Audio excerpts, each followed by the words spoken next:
بٹھاتا ہے، پہرے بٹھاتا ہے، بیڑیاں ڈالتا ہے اور مذہب کے تشدد کرتا ہے. لہذا مذہب کے خلاف ایک نفرت، ایک ریئیکشن، یہ ہے اس ساری سائنسی ارتقاء اور سائنٹیفک اور ٹیکنالوجیکل جو ڈیولپمنٹ ہوئی ہے اس کی جڑ میں مذہب سے نفرت جو ہے اس کے بیج بو دیے گئے. اور یہ جو 250-300 سال میں اب یہ جو تناور درخت بن کر آیا ہے کہ ایک طرف سائنس کی ترقی، ٹیکنالوجی کی ترقی آسمان کو چھو رہی ہے. آج انسان چاند سے اوپر تو انسان کے قدم جو ہے پہنچ چکے ہیں اور آپ کا ایک راکٹ جو ہے وہ پورے تمام سیارے جو ہیں ہمارے سولر سسٹم سے ہیں ان سب کا چکر لگا کر اور وہ اس سے باہر چلا گیا ہے. خلا کے اندر کہاں گیا کچھ پتا نہیں، لیکن یہ کہ تقریباً یوں سمجھیے کہ 77 کا چلا ہوا وہ اور 12 برس تک اس نے سفر طے کیا ہے. کم سے کم سولر سسٹم کا جو ہے اس نے پورا جو ہے احاطہ کیا. اور جو میں نے آپ کو وہ احادیث سنائی ان کے حوالے سے بات کیا سمجھ میں آئی کہ یہ سائنٹیفک ساری کی ساری سائنٹیفک ڈیولپمنٹ ہے، یہ ٹیکنالوجیکل ڈیولپمنٹ ہے.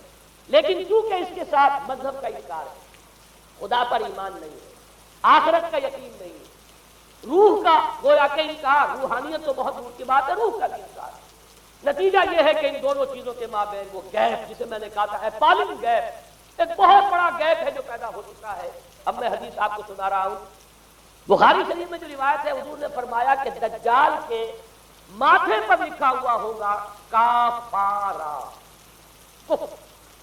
الفاظ یہ ہے انہو مکتوب بین عینیہ کافارا، علیحدہ علیحدہ یقرأہ کل مومن کاتب و غیر کاتب. وہ اس طرح نمایاں لکھا ہوا ہوگا کہ ہر شخص اسے پڑھ لے گا، چاہے وہ لکھنے والا ہو چاہے نہ ہو، لکھا پڑھا ہو چاہے نہ ہو.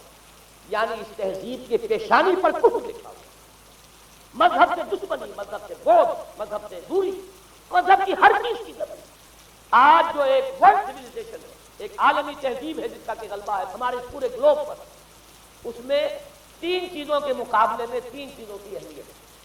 خدا کی اہمیت نہیں ہے، ہوگا ہم انکار بھی نہیں کرتے لیکن ہم جانتے بھی نہیں کہ ہے کہ نہیں. ہاں اہمیت کائنات کی، غور کرو، کائنات کے قوانین کو سمجھو، ایکسپلائٹ کرو، قوت جو ہے نیچر کی قوت اس کو مسخر کرو، اس کو استعمال کرو. ہوگا خدا ہے یا نہیں چھوڑو اس بحث کو. اصل اہمیت جو ہے وہ کائنات. اسی طرح اصل اہمیت اس کی مادے کی ہے، روح ہوگی کوئی شے ہمیں نہیں پتا، نہ ہم دیکھ سکتے ہیں نہ ہم اسے چھو سکتے ہیں نہ چکھ سکتے ہیں، ہوگی. لیکن یہ کہ اصل جو ہے اہمیت وہ مادے کی ہے، اس کے لیے. اسی طریقے سے حیات دنیاوی اصل سے حیات دنیاوی، اس کو بناؤ سنوارو، بہتر سے بہتر زندگی گزارو، ویلفیئر اسٹیٹ ہو، بہت ہی عمدہ ماحول ہو اور ہر چیز کو، لیکن حیات ہوگی. اب تو آرام سے گزرتی ہے، آخرت کی خبر خدا جائے ہے یا نہیں ہے اس سے ہمیں کوئی بحث نہیں. 3 چیزوں کے مقابلے میں 3 چیزوں کی اہمیت، یا یوں کہیے کہ 3 چیزوں کے مقابلے میں مقابل کی 3 چیزوں کو بالکل غیر اہم اس کی طرف کو توجہ کا ارتکاز کائنات پر ہے، ذات باری تعالیٰ پر. ذات و صفات باری تعالیٰ ایک صرف علمی موضوع ہے، اصل توجہ کی شے کائنات. روح ہوگی کوئی شے، اصل سے جسم ہے اور مادہ ہے. حیات اخروی ہمیں نہیں پتا، کسی نے واپس آ کر خبر نہیں دی مرنے کے بعد، لہذا ہم نہیں کہہ سکتے ہے کہ نہیں.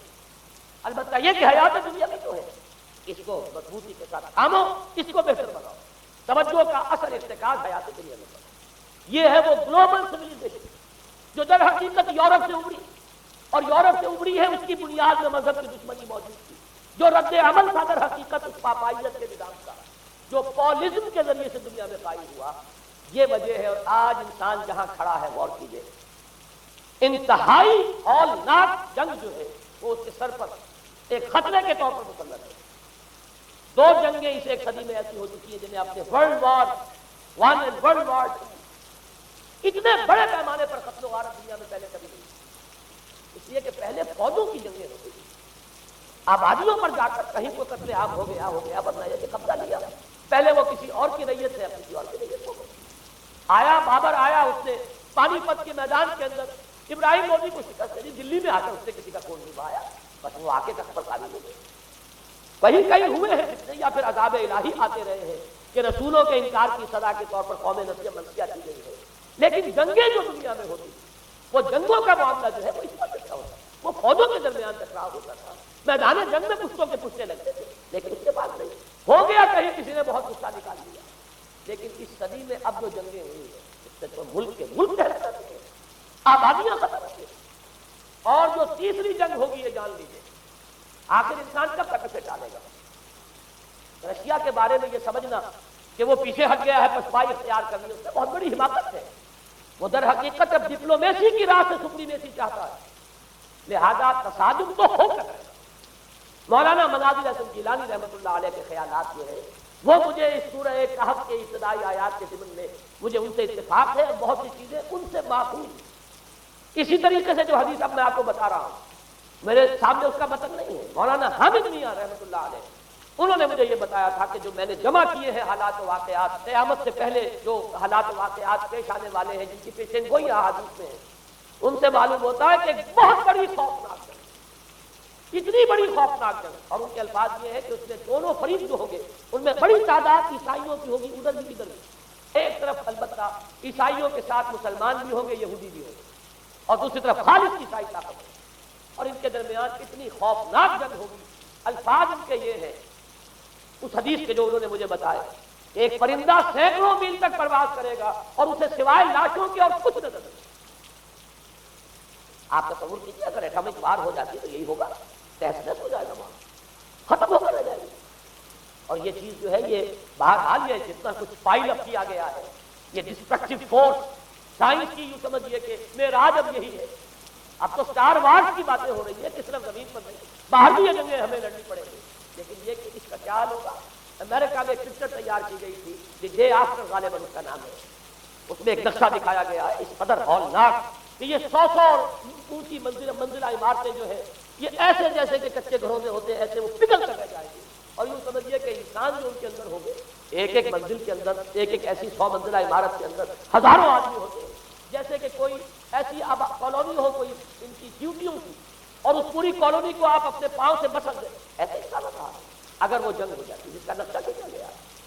یہ ہے در حقیقت وہ بات کہ جو مولانا مناظر حسن گیلانی فرما رہے ہیں ان آیات مبارکہ میں، وَيُنذِرَ الَّذِينَ قَالُوا اتَّخَذَ اللَّهُ وَلَدًا، تاکہ خبردار کر دے یہ قرآن ان لوگوں کو جنہوں نے کہا ہے کہ اللہ نے بیٹا بنایا، بدترین شرک کا جنہوں نے ارتکاب کیا، اور اسی ولدیت مسیح کے عقیدے سے وہ ساری کرپشن جو ہے دین خداوندی کی، دین مسیح کی اصل جو دین تھا اس کی جو ہوئی ہے اس کے نتیجے میں آج نوع انسانی وہاں کھڑی ہے۔ اسی لیے آیت نمبر 2 میں فرمایا وَيُنذِرَ بَأْسًا شَدِيدًا مِّن لَّدُنْهُ، تاکہ خبردار کر دے ایک بہت بڑی جنگ سے۔ ہمارے اکثر مفسرین نے یہاں پہ ایک بہت بڑا عذاب کہہ کر جو ہے وہ گزر گئے، لیکن واحد یہ لفظ ہے قرآن مجید کا یہ مقام ہے جہاں لفظ باس آیا، اور مولانا مناظر حسن گیلانی نے بحث کی باس تو جنگ کو کہتے ہیں، قرآن مجید میں جہاں بھی یہ لفظ آیا جنگ کو کہتے ہیں۔ تو ایک بہت بڑی ہولناک جنگ جس کے لیے فرمایا مِن لَّدُنْهُ، یہ تمہارے اپنے پیمانوں پر نہیں آئے گی، یہ تمہارے حساب کتاب میں نہیں آ سکتا جو ڈسٹرکشن ہوگی۔ جیسے کہ آپ علم لدنی کہتے ہیں، ایک علم وہ ہے جو جانے بوجھے طریقے سے حاصل کیا جاتا ہے، ایک علم لدنی ہے جو خاص اللہ تعالیٰ اپنے کسی بندے کو عطا فرما دے۔ اس جنگ کی جو ہلاکت خیزی ہے وہ تمہارے حساب کتاب میں آنے والی نہیں ہے۔ لِيُنذِرَ بَأْسًا شَدِيدًا مِّن لَّدُنْهُ وَيُبَشِّرَ الْمُؤْمِنِينَ الَّذِينَ يَعْمَلُونَ الصَّالِحَاتِ أَنَّ لَهُمْ أَجْرًا حَسَنًا مَّاكِثِينَ فِيهِ أَبَدًا۔ البتہ اللہ تعالیٰ بچائے گا اپنے اہل ایمان بندوں کو جو نیک عمل پر بھی قائم۔ اب میں وہ حدیث آپ کو سنا دوں، میں نے پہلے بخاری کی حدیث آپ کو سنا دی کہ اس پورے فتنے کے معلوم ہوگا کہ اس کی دونوں آنکھوں کے مابین کافارا لکھا ہوا ہے، کفر، گویا کہ یہ سمبل ہے، یہ علم ہے، یہ علامت ہے اس جدید موجودہ تہذیب کی، کفر، الحاد، مادہ پرستی، خدا کا انکار، آخرت کا انکار، روح کے وجود کا انکار۔ اس کے بعد فرمایا یہ ابو داؤد کی روایت ہے، فواللہ، تو خدا کی قسم وہ وقت جب آئے گا، ان الرجل لیاتیہ وہو یحسب انہ مؤمن، ایک شخص حاضر ہوگا اس کے پاس، دجال کے پاس، اور وہ شخص اپنے آپ کو مومن سمجھتا ہوگا کہ مومن ہے، فیتبعہ بما یبعث بہ الشبہات، لیکن جو شبہات اس فتنے کی وجہ سے اس کے اندر پیدا ہو جائیں گے اس کی وجہ سے وہ بھی اسی کی پیروی کریں گے۔ آج آپ عالم اسلام کا رستہ دیکھ لیجیے، ذہنوں کے اندر جو شبہات ہیں، ایمان کے بارے میں یقین کی کیفیت کتنوں کو حاصل ہے، وہی ساری ہماری بھی ویلیوز ہے، وہی مادی تہذیب جو ہے، آج ہم بھی اسی کے پیروکار ہیں، سمجھتے ہیں اپنے آپ کو مسلمان، سمجھتے ہیں وہ، لیکن ذرا تجزیہ کیجیے۔ اسی کو میں نے اپنے اس کتاب سے میں اسلام کی نشست ثانیہ میں تفصیل سے واضح کیا کہ در حقیقت رگ و پے میں سراج کر گئی یہ تہذیب، بظاہر جو ہے نظر آتا ہے جیسے روئے ارضی پر زمین کے اوپر تو آپ کو کہیں اونچائی نظر آ جائے گی، کہیں نیچائی نظر آ جائے گی، کہیں پانی ہے، کہیں خشکی ہے. ذرا اوپر چلے جائیں تو ہوا ہے، ہوا کا غلاف پورے عرضی کو اپنے اندر لیے ہوئے. یہی حال ہے ہر ملک میں آپ چلے جائیں. نیچے کے لوگوں میں کچھ مذہب نظر آ جائے گا تھوڑا بہت. ہندوستان میں بھی اگر کوئی مندروں میں جاتا نا، گھٹیا آدمی جاتے ہیں، بیچارے نیچ لوگ جاتے ہیں، بڑا لوگ آدمی کوئی نہیں جاتا. ہمارے ہاں بھی جا کے ہوتے ہیں مساجد میں، سفارا تو غریب، پردہ رکھتے ہیں اگر کوئی تمہارا تو غریب. شہروں میں ایک کاروباری طبقہ ضرور رہتا ہے جو نماز روزے کے ساتھ اس کا ایک شوق ہے، لیکن آپ جا کے دیکھ لیجیے دیہات کے اندر کیا حال ہے.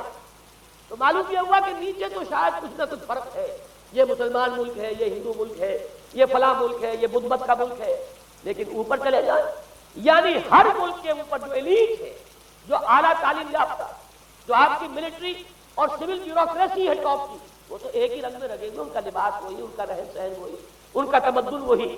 نام کا فرق اگر نہ ہو تو پتہ نہیں چلے گا یہ مسلمان ہے کہ ہندو ہے، کسی پر پتہ چلے